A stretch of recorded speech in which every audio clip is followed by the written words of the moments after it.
So reasoning లో కనుక మీరు అద్భుతమైనటువంటి ట్రిక్స్ కోసం అండ్ చాలా ఈజీగా ఆన్సర్ చేసేటువంటి టెక్నిక్స్ కోసం చూస్తున్నట్టయితే తప్పకుండా ఈ యొక్క వీడియో మీకోసమే అవుతుంది. మీరు ఏ నోటిఫికేషన్ అయినా ఏ ఎగ్జామ్ ప్రిపేర్ అవుతున్నా కానీ ఖచ్చితంగా ఈ యొక్క కాన్సెప్ట్ మీకోసమే. సో చూడండి, ఇక్కడ భిన్న పరీక్ష నుంచి నంబర్స్ కి సంబంధించినటువంటి భిన్న పరీక్ష నుంచి ఒక ప్రశ్న ఇచ్చేసారు. ప్రతి పదంలో కూడా రెండు నంబర్స్ ఇచ్చేసారు అనమాట.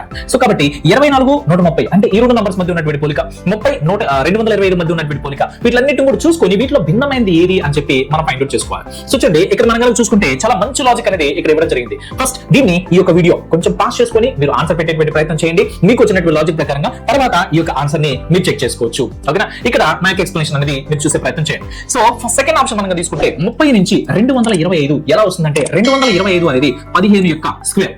15 ఎలా వస్తుందంటే 30లో సగమే కదా, 30లో సగం అనమాట. కాబట్టి ఈ విధంగా మనకు 30 నుంచి 225 వచ్చింది.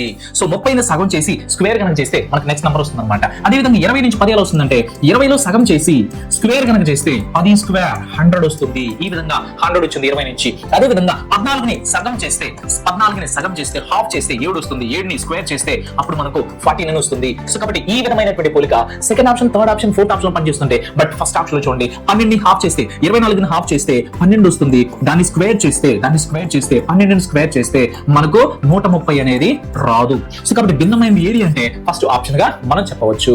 సో ఇలాంటి న్యూ ట్రిక్స్ కావచ్చు, న్యూ కాన్సెప్ట్స్ కావచ్చు, న్యూ లాజిక్స్ కావచ్చు, మీరు ఎక్కువ నేర్చుకోవాలనేటువంటి ఆసక్తి కనుకున్నట్టయితే తప్పకుండా మన యొక్క వీడియోని మన యొక్క యాప్ ని డౌన్లోడ్ చేసుకొని మీరు ఈ యొక్క క్లాసెస్ ని కనుక కంప్లీట్ గా కనుక నేర్చుకున్నట్టయితే సో డామ్ షూర్ విజయం మీదే అవుతుంది.